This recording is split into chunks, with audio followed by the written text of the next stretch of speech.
Welcome to It's All About the Questions, where learning to ask the right questions can help you achieve lifelong success. Now, here to help you ask all the right questions is award-winning author, international speaker, and business strategist, Laura Stewart.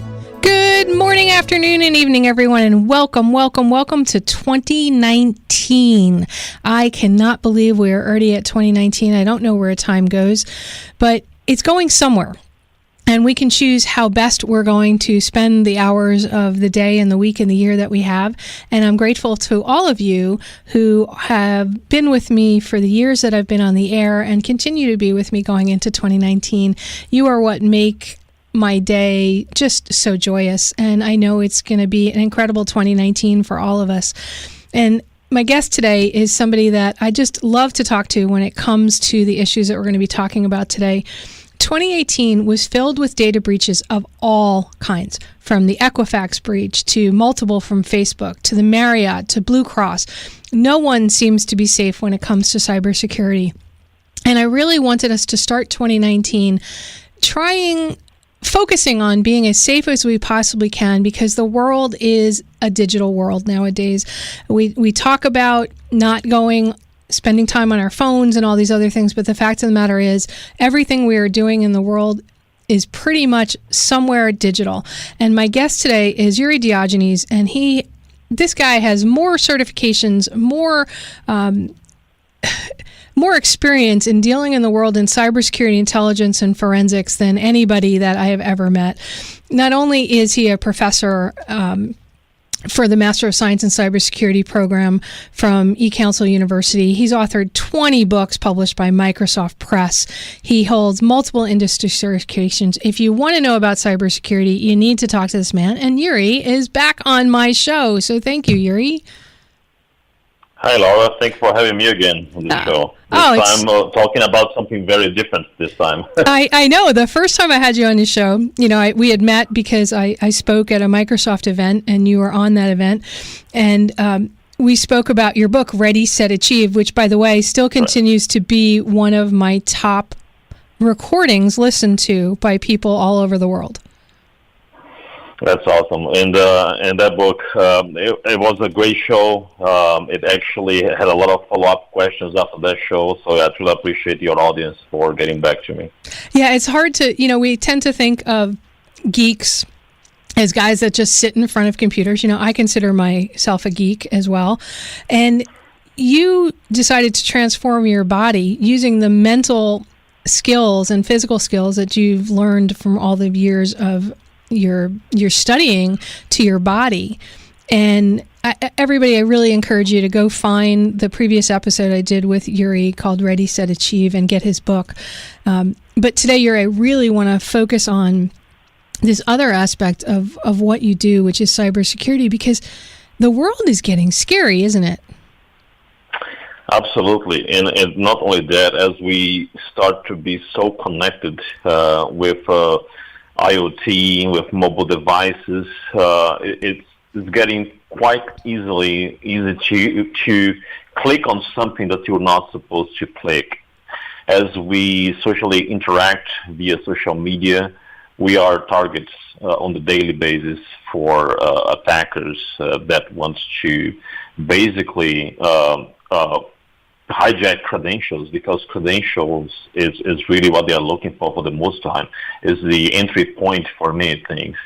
And it can be just a home user, because the home user might be using a device that he also used to connect it to work. So it might be his mobile device, it might be his laptop, because nowadays there is something called the BYOD, the bring your own device. So there are a lot of companies that are adopting this methodology, and employees are just working at home or doing something at home on the same device that they use to connect to corporate assets. So it just expands the threat landscape, allows people to switch back and forth between corporate and personal data. So the attacker, when he targets a user, he is actually looking most of the time for a credential, which is the entry point of everything. I watched over the holidays the number of promotions and sales for all the smart devices for your home, the Nest devices for your thermostat, the Amazon Echoes, the Google Homes, the Facebook portals, devices to turn on and off your lamps, the security systems, even the home locks that you can get that you can unlock your door and lock your door with an app on your smartphone. And with what you just said, that really frightens me because most home users haven't the faintest clue of the most basic security, and they're not even changing default passwords on devices. Right. Not only they keep sometimes the standard password, which for the most part is very weak. Like password. And since it's the standard, and since it is the standard password, everyone knows how to access those standard passwords. So it's very dangerous. I understand that vendors, they want to make things easily to connect for the end user, but at the same time, we really need to enhance our overall security awareness and making sure that we educate the overall population on how to strengthen their password, on how to protect their assets. I usually say in my class, because I not only teach the master but also the bachelor's, is that security must become information security must become as evident as physical security. In other words, you will not go out shopping and leave your car wide open, because it's a basic physical security mentality. So as soon as we have that level of mentality that we apply to our physical presence and awareness of our physical environment and what we should do and what we should not do, once we can mirror that to the information security space, then we are in a much better place. It's kind of far away from that.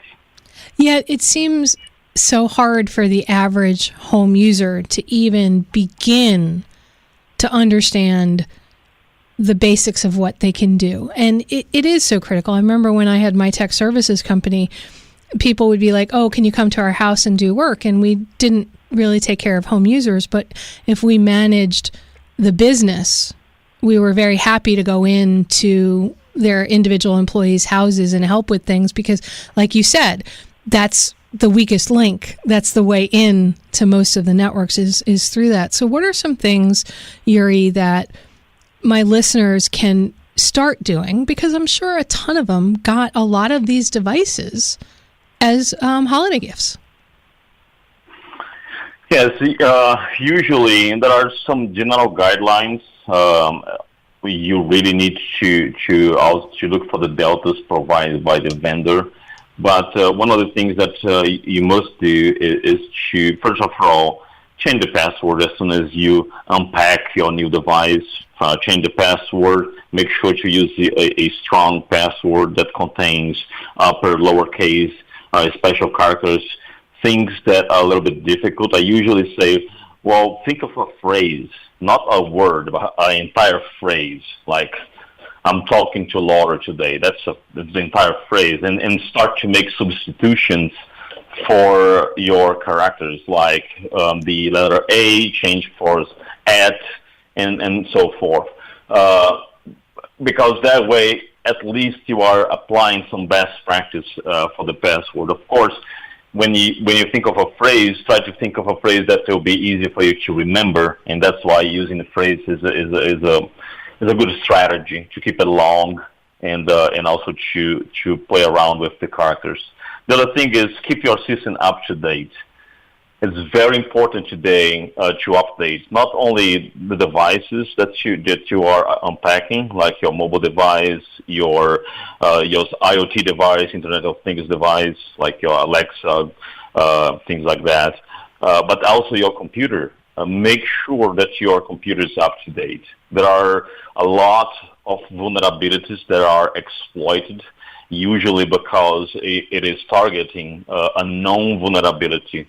And since the user didn't patch the system, it was able to exploit.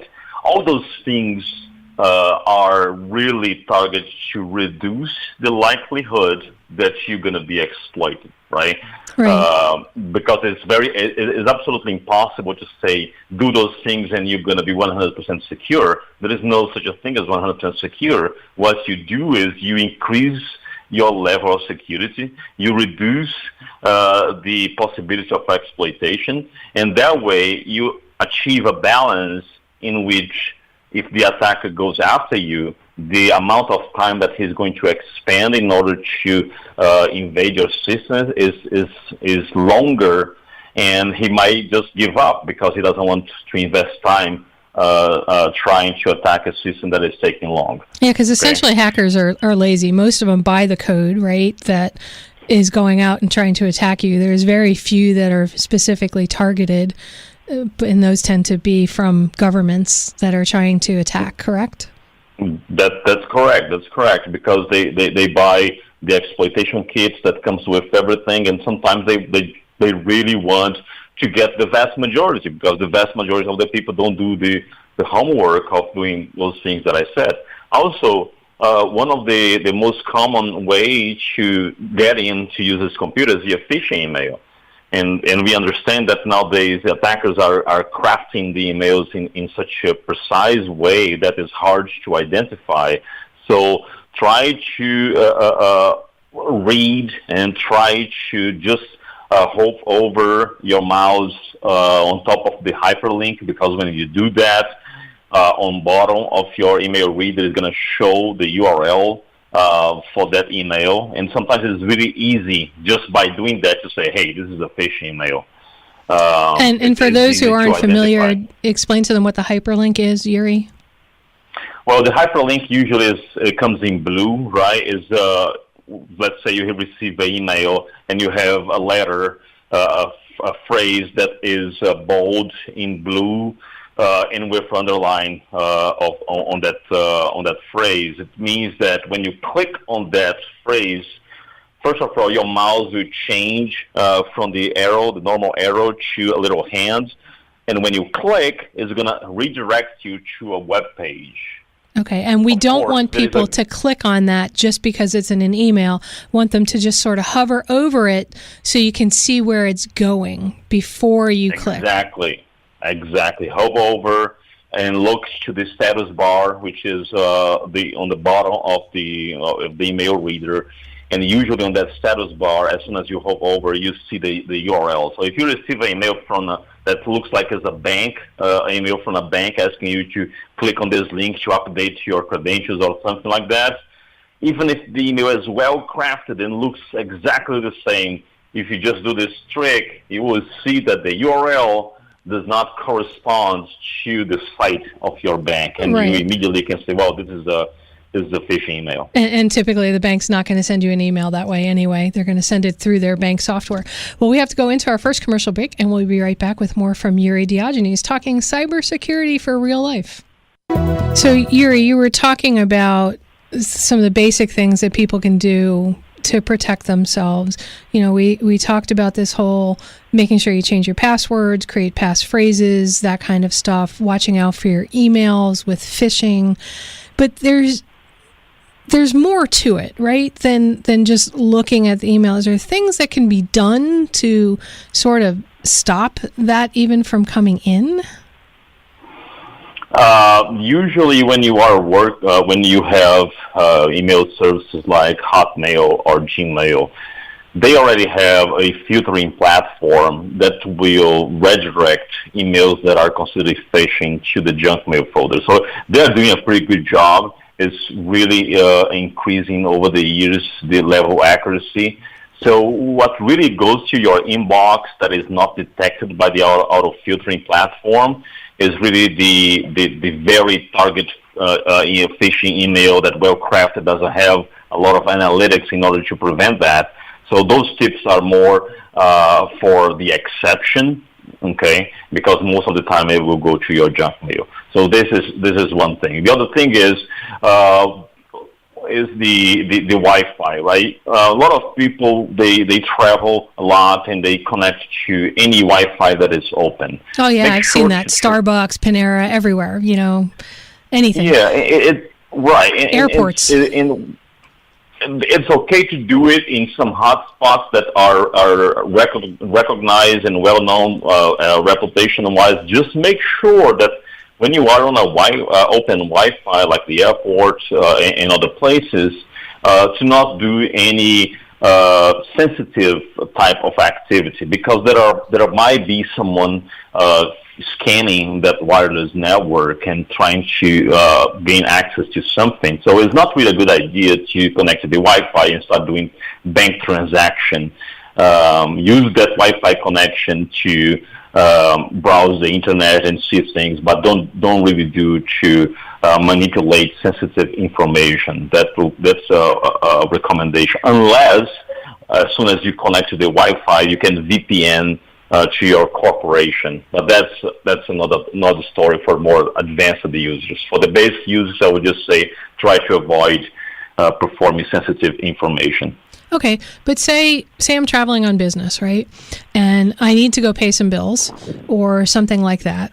What is there a way for somebody that is doing that to securely do it? Is it just using the apps on the smartphone, even though you're on Wi-Fi? Is that enough of an encryption? Is there any way possible to be safe if you have to do something? Well, I'll say rely on your phone is better because you have the app, right? The specific app is for doing this. And not only that, but if you are using your telephone carrier, you will not be on the Wi-Fi. So that's what I usually do when I'm traveling. I need to transfer or make any payments. I'll do from my mobile, and I do not connect it to any Wi-Fi. I'll just use the telephone company carrier and the data plan that I have, and I do those transactions from there because it's really minimal. It doesn't require a lot of data transfer. It's not very heavy on traffic. So I usually do that way. I avoid leveraging the computer and leveraging the Wi-Fi for any type of sensitive transaction. In my case, since I connect to the corporate network using VPN, I usually protect against that because everything that I do goes through the VPN. So it's all encrypted through the VPN. Okay, and for those who are not in the know, VPN stands for Virtual Private Network, and it creates a tunnel, an encrypted tunnel, everybody, from one end to the other, and everything is secured inside of that. So we may have to have Yuri back on to talk about some of those things at another point. Well, I'm glad you are explaining everything. That's a good way to compliment. Yeah. Yeah, I can't assume that everybody that's on the show is at your level or my level. We have to assume they have no clue what certain words are that we're both talking about, right. And I don't like to have people feeling lost out there. So yeah, the other thing that I'd like to quickly mention is ransomware. Just be careful also with that new threat that is growing a lot called ransomware. I think that's another important point. So always have backup of your data. In the worst case scenario, do not pay the ransom and just have your data restored from the backup. Okay, and ransomware, why don't you just explain a little bit about what that might look like for somebody and what might be the phishing attempt or whatever that might bring it into their computer? Yeah, usually the ransomware, the attack starts via phishing emails. It goes back to our discussion that we have about phishing emails. So let's say you click on the link, the ransomware was downloaded on your local machine. You start doing things here, then you have to restart the box. When you restart the computer, and it comes up with a screen saying that you need to pay ransomware in order to have access to your data again, and your data is all encrypted. So if you do not pay the ransom, you do not have access to the data. Usually, you have to either format the box, or depends on the type of ransomware, some other things. But it boils down to, if you don't have access to the data, you feel like you need to pay the ransom in order for them to decrypt the data, and so you can have access again. Now that leads me to another question, because you're talking about backing up, right?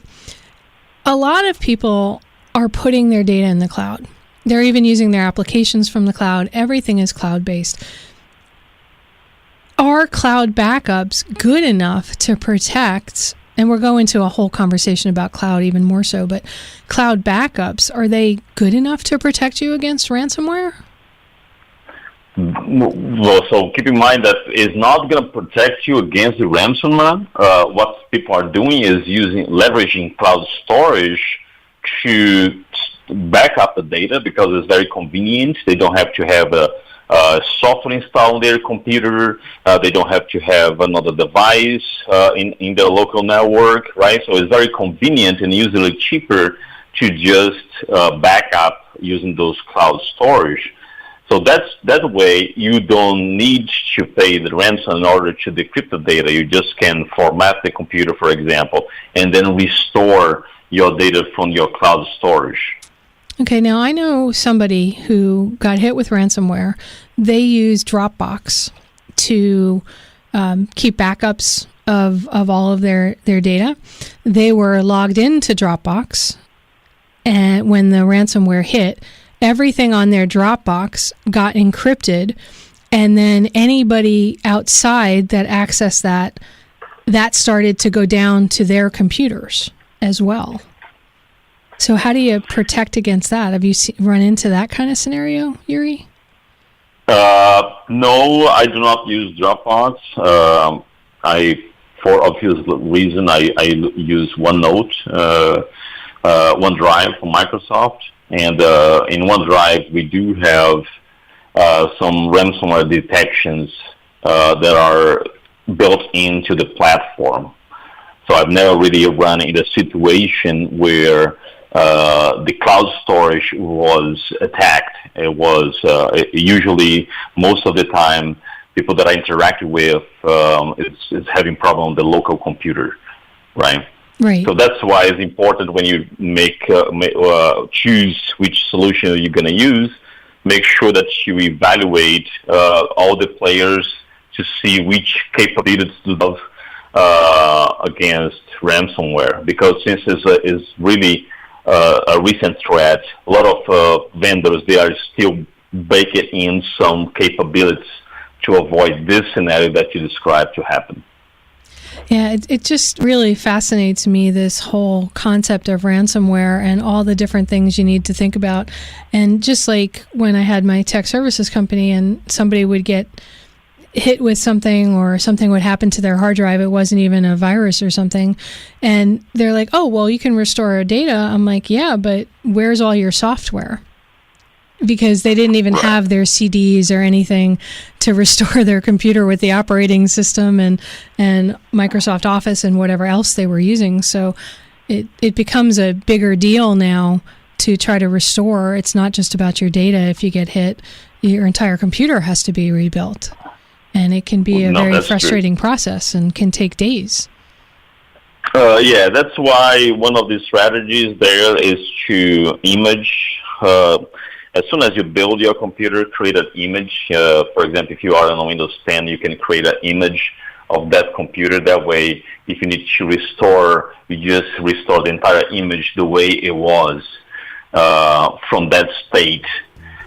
Some people they like to refresh that image. They have a basic image from the data they built, right? And they keep refreshing over time.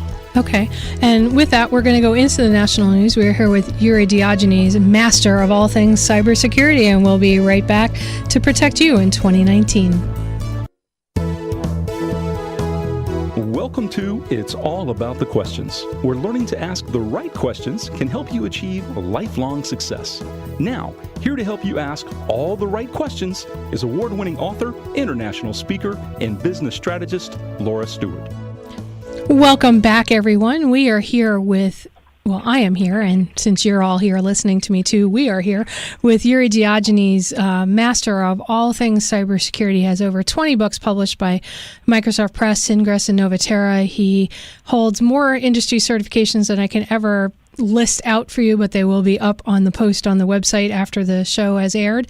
And he is also the professor for the Master of Science in Cybersecurity program from eCouncil University. So Yuri, the first half of the show, you just laid out so many different things that my listeners can begin to do for 2019 to begin to protect themselves from all these different threats that are out there? Before the news, we started briefly talking about cloud. And for those of you not in the know, cloud means it's not something that is physically on your computer. It is something you go out to the World Wide Web and you connect to something and you use your applications, your software, whatever it may be out there on the web. But Yuri, this is a concern I've had. I had my own tech business for a lot of years, and I'm still concerned about switching over to the cloud, putting all of my eggs in one basket out there, because number one, if you lose the internet access, you can't get to anything. But is cloud computing really safe? Look, what happened with this movement of cloud computing is that, first of all the major players in this space, they work on trust. So there is a huge investment in security from all these major players. When I say major players, I'm talking about Microsoft, Amazon, Google, all these cloud players. They work on trust because they need customers to trust their platform to keep the data safe. Right, but so all three of them had breaches in 2018. But keep in mind that there are different aspects of breach. Okay. Not necessarily into their cloud platform for customers, right? There were some cloud providers that had some impact, some issues on the data center that caused some customers to be unable to access their platform for some hours and things like that. But there are a lot of investment on availability, on data privacy is a big issue.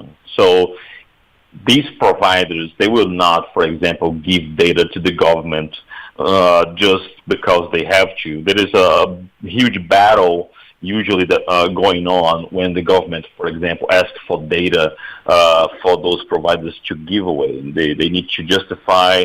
There is a long process in order to gain access to the data. The market is still adjusting itself for this. The laws is still adjusting itself for this. For example, this year, a new law was just passed, the Clarified Law for Overseas Use of Data Act, the Cloud Act, which was created based on the battle between Microsoft and the government about the data that was in Ireland, right? So the laws are still adjusting to itself. It's a really important place to be. Cloud is enabling business to really be more reliant, be more global. Okay. For example, if I'm a small company, I can start my business with less investment in infrastructure. I can leverage cloud for everything I do. As a matter of fact, most of the companies that are starting from scratch, they start using cloud. They really don't have a data center anymore because they can leverage cloud for their business. I wrote an article for the ISSA journal that explains the major points of why you can actually move to the cloud and how to take advantage of cloud from the security aspects. For example, when you are in the cloud, one of the advantages that you have is using the entire threat intelligence from the cloud provider that they can offer to you.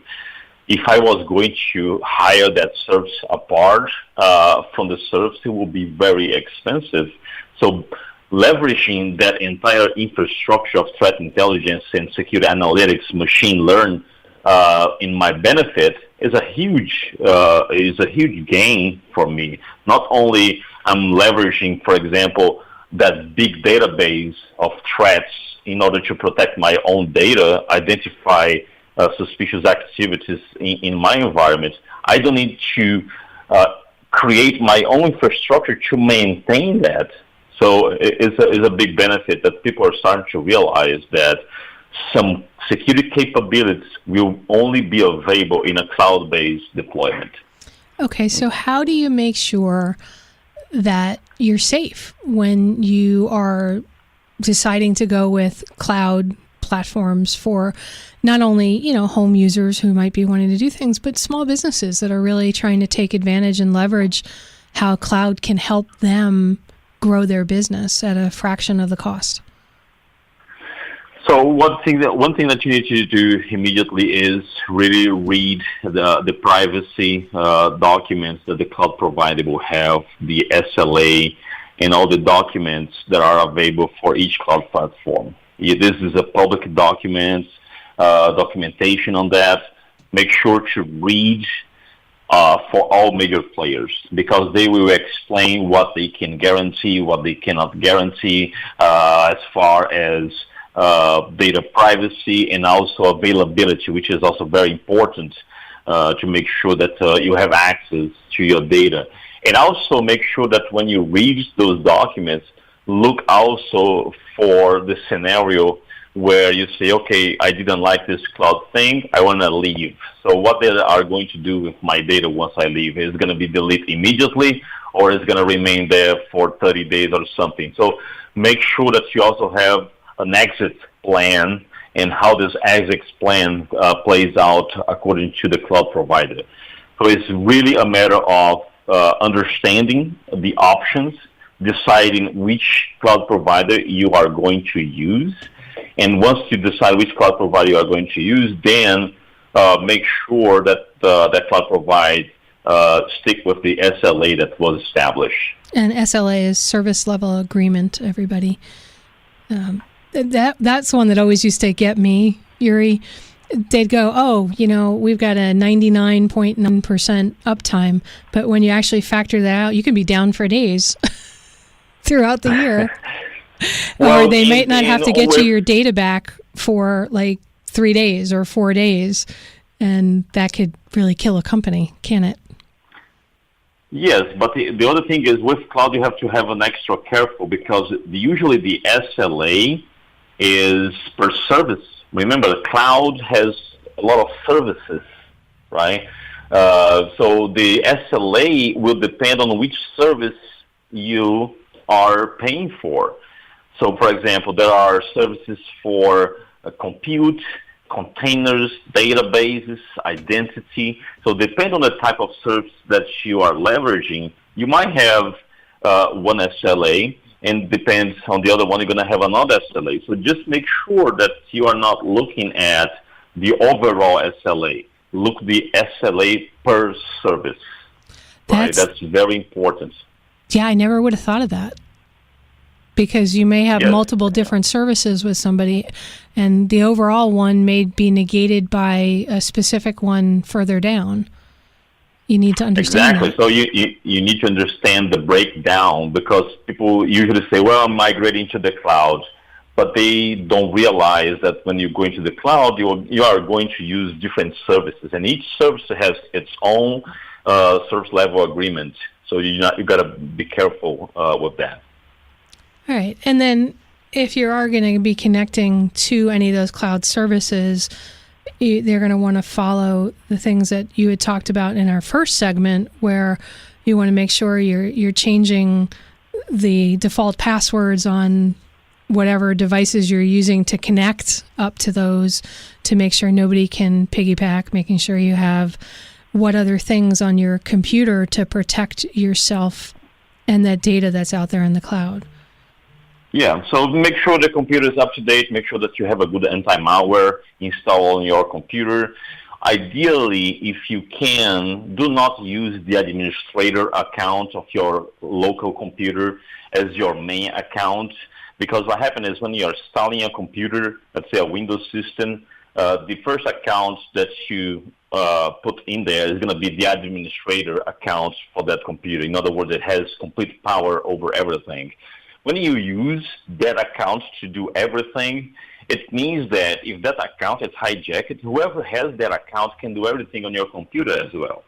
So what I usually ask people to do is make sure to create a secondary account and use that secondary account, because that secondary account will be just a regular user. That account will not have deep administrative privilege to do things that are so harmful against you. So you are basically protecting yourself by using a lower level account, a more user account with not a whole lot of privilege. And I can hear all my listeners going, but oh my God, there's so much stuff we have to do. I want to be lazy. And what you're saying is we can't be lazy at this point in time because of the way the world is turning. We're going to go into our last commercial break, and Yuri, let's talk about that and how hackers are really looking for that. We'll be right back. So Yuri, I was talking just before I teased everybody that, most people want to be very lazy when it comes to technology. They just want to take it out of the box and make it work. And from what I've seen, that's really what the hackers are looking for. And they go for the people that really just want convenience. They want to just go and do and not think about making it more complicated, correct? Yeah, keep in mind that when we say hackers, there are different levels of attack campaign, right? If the hacker is trying to really go after the easy target, users that are not doing the secure hygiene, then they will just spread out a lot of phishing emails and try to obtain the information that they need to start the attack campaign. Now, there are way more elaborated type of attack in which even if you are well protected, you could still be a victim of that. But these are more from the corporate perspective rather than the home user. And I do have a lot of small business people and corporate people that listen. So let's give them a little something to help them. And by the way, everybody, we can't go into a lot of detail here, but Yuri has a new book out for anybody that really wants to deep dive into cyber called Cybersecurity Attack and Defense Strategies, Infrastructure Security with Red Team and Blue Team Tactics. It is not light reading, but if you really want to get an idea of what is happening in the world of cybersecurity and what you can do, you want to get that book. Sorry, Yuri, just giving you a little plug there. All right, thank you. Yeah. So for a small business owner, I would say that there are some key aspects of your infrastructure that you should be watch, and one of those is your employee's identity, because if we go back 10 years ago, not so long ago, 10 years is nothing, but 10 years ago, one of the main investment in security was firewall. You have to have a firewall. You have to create this DMZ between the external network, the internet, and your private. But the thing is, since nowadays users, they have the mobile device, they have things that are bringing directly to the network, they are bypassing the entire firewall idea. So the industry comes to an agreement that the identity becomes the new perimeter of the network. So you need to create protection around the identity. So nowadays, every single organization, medium, small or medium or large organization, they need to invest on MFA, multi-factor authentication. That's very important, right? You cannot rely only on password. You need to rely on a second factor of authentication as well. Because even if someone hijack your password and they try to access your environment, there will still be the other factor of authentication that can prevent the attackers from gaining access. So I would say that number one for all small medium organization, invest on MFA, and there are a lot of MFA solutions, cloud-based MFA solutions available nowadays. Like, can you name a couple just to give people some ideas on what to look for? Well, for example, Azure multi-factor authentication, Azure AD multi-factor authentication from Microsoft is one that you can leverage. Okay, that's the main one that I utilize. Is for users for organizations that are using the Active Directory. Which is the directory that has the user accounts. They will be very similar in the cloud, which is called the Azure AD. Active Directory, and then there is the multi-factor authentication there as well. One of the advantages of the Azure AD when it is managing your identity, for example, is they have a lot of detections available built into the platform. So, for example, let's say that Laura is logged in from Florida right now, and then 5 minutes later, Laura is logging in from London. That is called impossible travel. She cannot be in those two places at the same time or with this short amount of time. And what is going to happen is going to flag in your dashboards that user has a suspicious activity going on. And at that point, you can reset the user's password and request that user to provide MFA, right? So there are a lot of options for you to do based on those built-in detections. And I want to make sure that we cover this one last thing, because it just popped up into my mind. We talked about it at the beginning. We were talking about the multi-factor authentication and stuff, but it just popped up in my head because I don't have one of these devices, and I kind of refuse to. But I still use Siri on my iPhone. I don't have an Amazon Echo or a Google Home device or Facebook Portal or whatever.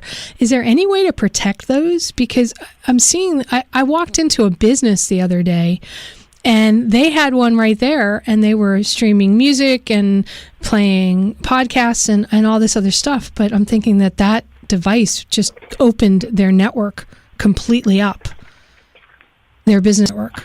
Yes, no? Well, there are some ways to hardening, which is to enhance the overall security of your device. Usually, for example, when you use this type of device in the same corporate environment, such as the example that you gave, usually they are in a separate network. They are not on the same network as your beta or things like that. Is isolated. There are strict rules that allow the traffic go back and forth, right?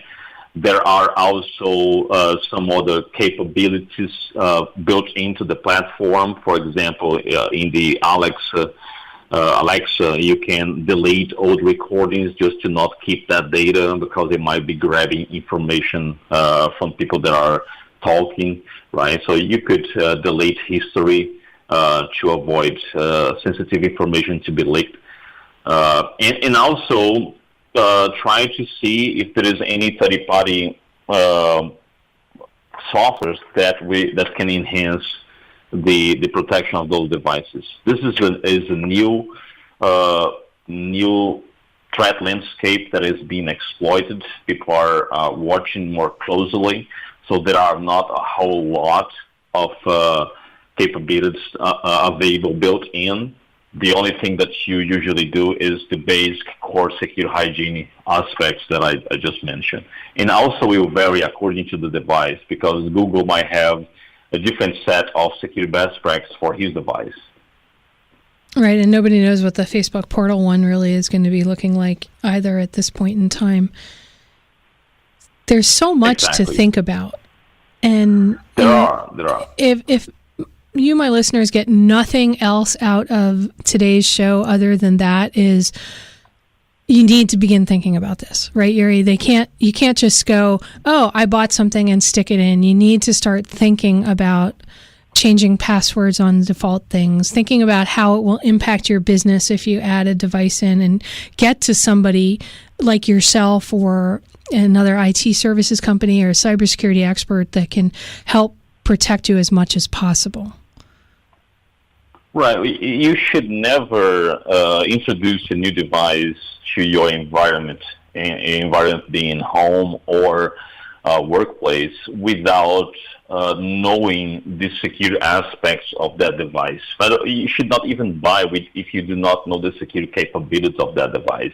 So you really need to look at this before even purchase.